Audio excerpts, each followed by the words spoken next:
प्रेम एक सौगंध है। प्रेम एक व्यवस्था है और प्रेम एक नियति है, निर्धारण है प्रेम। प्रेम बिल्कुल उस प्रकार से है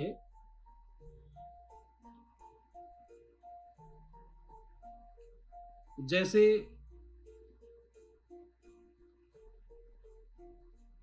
ऋतुओं का आवागमन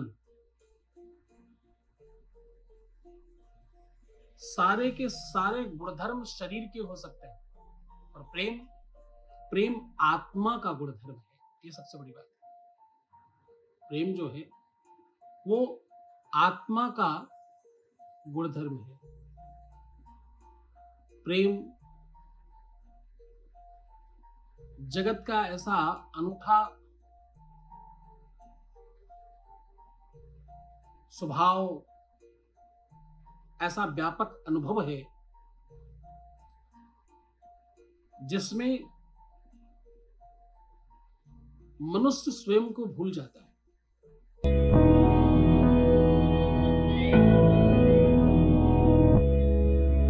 प्रेम में पुरानी यादें, इंतजार, प्रतीक्षा, मुझे लगता है कि ये स्वाभाविक लक्षण है उसका।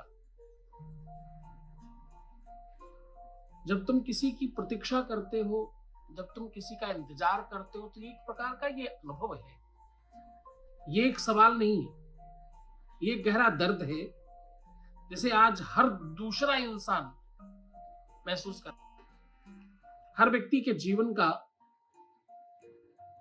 ये अलौकिक तारतम्य बन चुका है। मैं आपको थोड़ा नजदीक से बताता हूं। इन सारे अनुभवों में तुम्हारे माता पिता के साथ तुम्हारा रिलेशन, तुम्हारे भाई बहनों के साथ तुम्हारा रिलेशन, तुम्हारे रिश्तेदारों के साथ तुम्हारा रिश्ता, तुम्हारा रिलेशन, तुम्हारे आसपास के तमाम और नाते रिश्तेदारों के साथ तुम्हारा रिलेशन, ये धीरे धीरे एक अनुभव बनता हुआ आगे जाकर के तुम उसी प्रकार के अनुभव को प्रयोग करके अपने लव रिलेशन, अपने वैवाहिक जीवन के रिलेशंस को आगे बढ़ाते हो। बस यहीं से प्रारंभ होता है तुम्हारे जीवन का एक नया अध्याय। पर तुम अपने अनुभवों के आधार पर उस रिश्ते को चलाते हो। तुम अपने अनुभव के आधार पर यह सोचते, विचारते, देखते, समझते हो कि प्रेम कैसे चल पाएगा। कभी कभी तुम पत्नी के साथ सही निर्णय नहीं ले पाते। कभी कभी तुम अपनी मां के तरफ खड़े होकर एक तरफा बात सुनकर पत्नी की तरफ बुरा व्यवहार कर बैठते हो। कभी कभी पत्नी की तरफ खड़े होकर मां से बुरा व्यवहार कर बैठते हो। इस देश में मैं सलाम करूंगा मुस्लिम संप्रदाय को एक विषय पर कि मुस्लिम संप्रदाय में आपको वृद्धाश्रम कम से कम मिलेंगे। क्रिश्चियंस में फिर भी ये परंपरा है, लेकिन सिख समुदाय में और मुस्लिम संप्रदाय में कम से कम वृद्धाश्रम मिलेंगे, जबकि हिंदुओं में वृद्धाश्रम की संख्या बढ़ती जा रही है। ये प्रेम की विडंबना ही तो है, जिसने तुमको पाला है, पोसा है, बड़ा किया है, खुद गीले में रहकर तुम्हें सूखे में रखी है। अगर तुम उसके नहीं हुए तो तुम सोच लो किसके और हो पाओगे। तुम किसके होगे और किस प्रकार के होगे। तुम में से बहुत सारे लोग अतिशय प्रेम में हैं। तुम में से बहुत सारे लोग उस अटूट प्रेम के बंधन के अनुभव में हैं। ये जो अलौकिक प्रेम का अनुभव है, ये बड़े भाग्य, बड़े प्रारब्ध से, बड़ी किस्मत से मिलता है।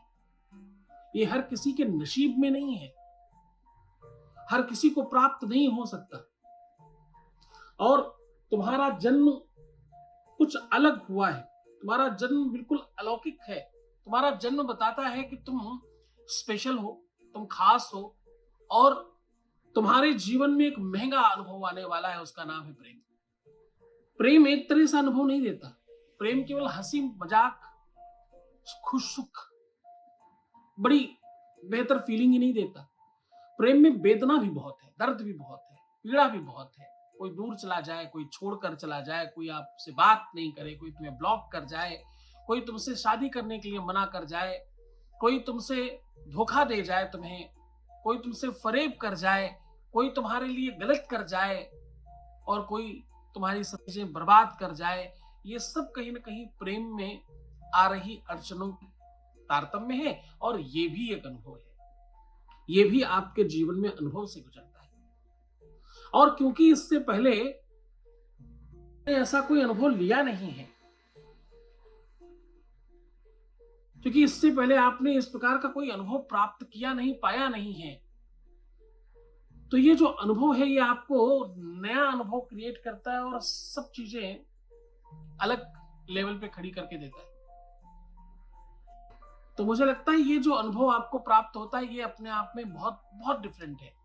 पति पत्नी के रिश्ते क्यों खराब हो जाते हैं? आपस में दो लोगों के रिश्ते अचानक कैसे खराब हो जाते हैं? कल तक सब बहुत अच्छा था, अचानक आज कैसे सब खराब हो गया? इसके पीछे अगर कोई बड़ा कारण है, उसका नाम है अनुभव। कभी भी कोई व्यक्ति, तुम्हारा अनुभव है कान से देखने का, तुम जो सुन लेते हो उसी को सत्य मान लेते हो। कोई भी कान में आकर के तुम्हें सत्यानाश कर जाता है और तुम्हारा सब बर्बाद कर जाता है। हमारे यहाँ लगातार उन लोगों के नाम लिखे जा रहे हैं, हम आपके चैटिंग से उस नाम को लिख रहे हैं जिनके जीवन को हम चेंज कर रहे हैं। आप लोगों से निवेदन है, कृपया लाइक करते जाइए, कि जो लोग लाइक कर रहे हैं इस वीडियो को, उनका जीवन आज के आज परिवर्तित किया जाएगा। हम आज उन 100 लोगों को चुनेंगे, जो 100 लोग सच्चे और वास्तविक प्रेम में होंगे, और उनमें भी उन लोगों को चुना जाएगा जो लाइक करेंगे। तो कृपया आप लाइक करते जाए। देखो, इसमें आपको पैसा नहीं लगता, आपका धन नहीं लगता, आपके लाइक करने से तमाम और नए लोगों तक बात पहुंचेगी। मैं आज तुम्हें वो बताने जा रहा हूं जैसे तुम्हारे रिश्ते और रिलेशंस ठीक हो सकते हैं। रिश्ते और रिलेशंस के लिए सबसे महत्वपूर्ण चीज क्या है मालूम? प्रेम की रीति और नीति का जानकार होना। एक बार जब भगवान राम 14 वर्षों के वनवास के लिए गए, तो पीछे से जब भरत उन्हें वापस लेने गए, तो भरत ने ऐसे ऐसे उदाहरण सामने प्रस्तुत किए कि भगवान राम भी कमजोर पड़ने लग गए। और यहाँ पर भगवान राम के गुरु वशिष्ठ भी पीछे हट गए कि मैं फैसला न कर सकूंगा, क्योंकि भरत का प्रेम एक तरफ है, दूसरी तरफ राम का धर्म है, और दोनों ही अपने अपने आप में बहुत अलौकिक और बहुत बड़े बड़े विशाल है।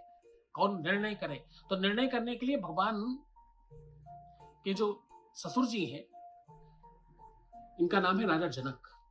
ये अष्टांग योग के जानकार हैं और भगवान अष्टावक्र जी से इन्होंने दीक्षा ली है और अलौकिक ज्ञानी है।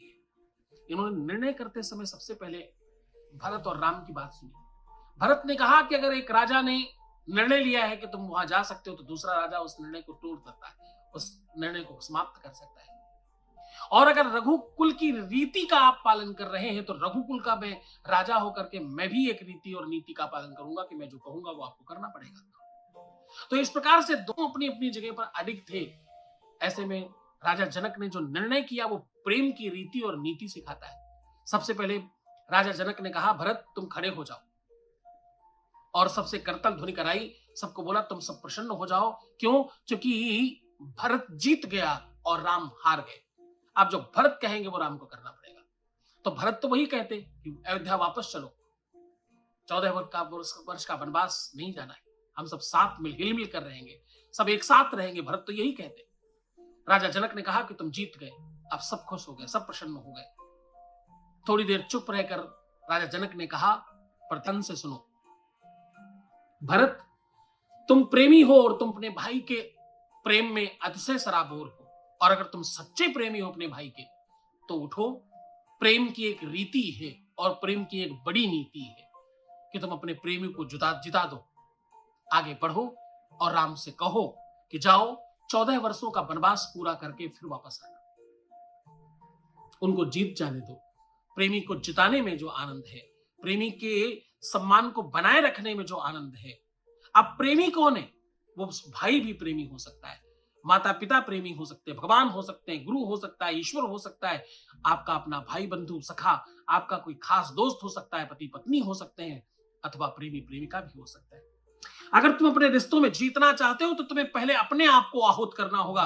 पहले अपने नेचर, अपने स्वभाव, अपने व्यक्तित्व, अपने नजरिया, अपने स्वभाव के अंतःकरण के उस निजी अनुभव को समाप्त करना होगा, तोड़ना होगा। उसके बाद तुम जीत पाओगे। मैं फिर तुम्हें कहूं कि लाइक करने में कोई पैसे नहीं लगते, और लाइक करने से तुम्हें कोई बहुत अच्छा वीडियो, हो सकता है आज तुम धक्के से यहाँ आ गए, हो सकता है आज चलते चलते तुम यहाँ पहुंच गए, लेकिन अगली बार तुम्हें परमात्मा की कृपा से सीधे ही चीज प्राप्त हो सकती है। न जाने किस क्षण कौन सा मोमेंट ऐसा आएगा जिस समय तुम्हें जगाया जाएगा और तुम जाग गए। उससे अच्छा कुछ नहीं होगा, उससे बेहतर कुछ नहीं होगा।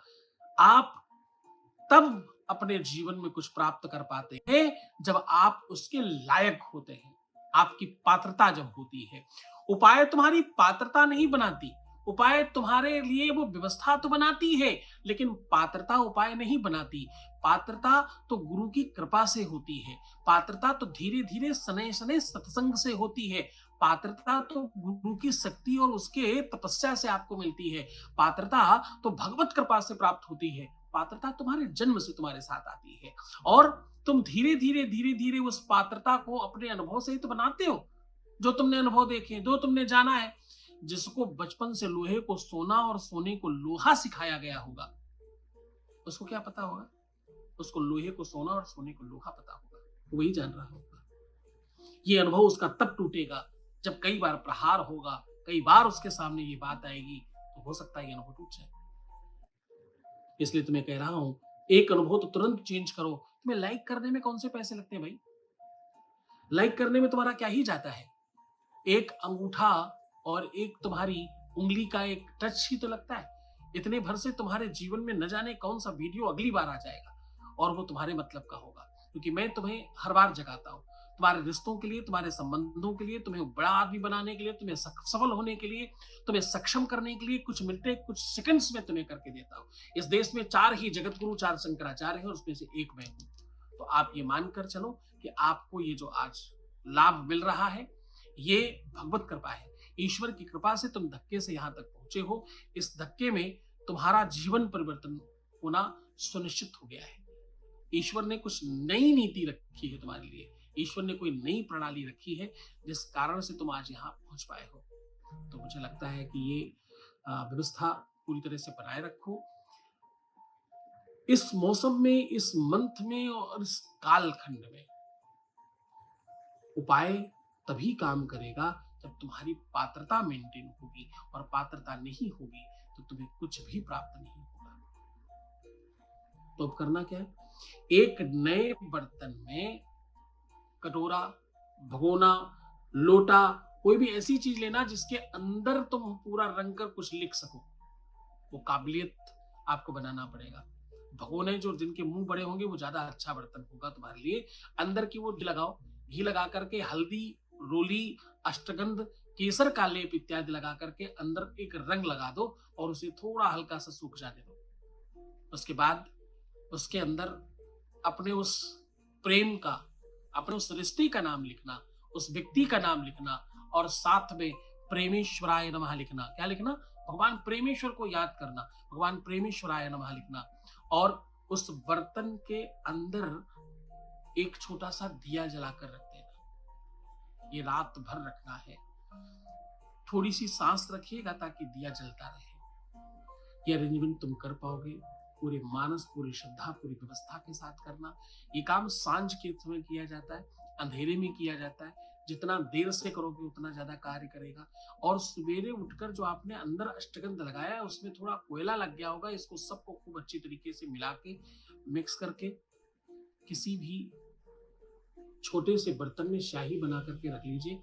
इस स्याही से अब जब तुम उस रिश्ते के बारे में जो लिखोगे वही ही होगा। तो एक व्हाइट पेपर पर, बिना लाइनिंग के पेपर पर लिखना शुरू करो और धीरे धीरे हफ्ते में 3 बार लिख सकते हो और कम से कम 21 बार लिखना पड़ेगा। तो ये कंटिन्यूटी रखना, वही लिखना जो तुम चाहते हो, पर स्वार्थ ना हो, प्रेम हो, वात्सल्य हो, ममता हो, समर्पण हो, त्याग हो और इसके पीछे कोई एजेंडा हो। ऐसा ही लिखना, तभी ये काम करेगा। इस स्याही से जो लिखोगे वो होगा। इस स्याही से जो भी कुछ कहोगे, जो भी कुछ करोगे वो होने लग जाएगा।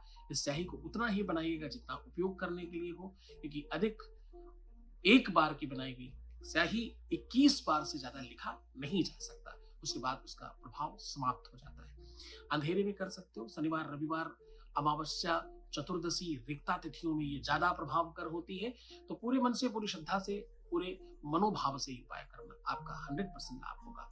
पर एक बात ध्यान रखना, कुछ चीजें मैं रोज बताता हूं और तुम रोज भूल जाते हो।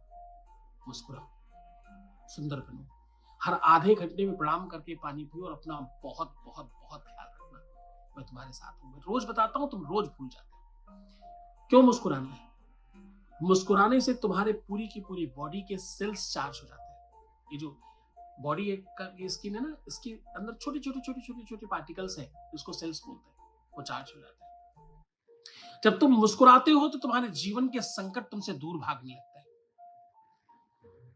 और जब तुम एक बार रोते हो तो 44 दिन बर्बाद हो जाते हैं। तो 44 दिन या तो खराब करो और या तो मुस्कुराकर अपने ग्रहों को ये मैसेज दो कि तुम खुश हो, तुम प्रसन्न हो, तुम प्रसन्नता चाहते हो। एक बार मुस्कुराने से जीवन में नई क्रांति आने लगती है। एक छोटा बच्चा ऑन एन एवरेज सुबह से शाम तक 1300-1400 बार, और कुछ लोग कहते हैं 2100 बार मुस्कुरा लेता है। इसलिए उसकी स्क्रीन देखो, उसका टच देखो, उसकी तरफ देखते ही कितना प्यार हो जाता है, अपने आप लाड उमड़ आता है। तुम्हारी तरफ नहीं हो पाता क्योंकि तुम मुस्कुराते नहीं हो। मैं रोज कहता हूं मुस्कुराओ, तुम्हें पता ही नहीं क्यों मुस्कुराना है। और सुंदर बनो। सौंदर्यता आंखों के सहारे होकर के अंदर उतर जाती है। सुंदरता में भगवान बसता है, सत्यम शिवम और सुंदरम। ये जो सौंदर्यता है ना, ये सुंदरता केवल सौंदर्य प्रसाधन नहीं है। ये केवल, अब सुंदर लड़की बने तो लिपस्टिक लगा सकती है, लड़का करे तो क्या करेगा? तो मैं कुल मिलाकर कहना चाहता हूं, लिपस्टिक लगाना सुंदर बनना नहीं होता, बहुत सारा फाउंडेशन लगाना सुंदर होना नहीं होता।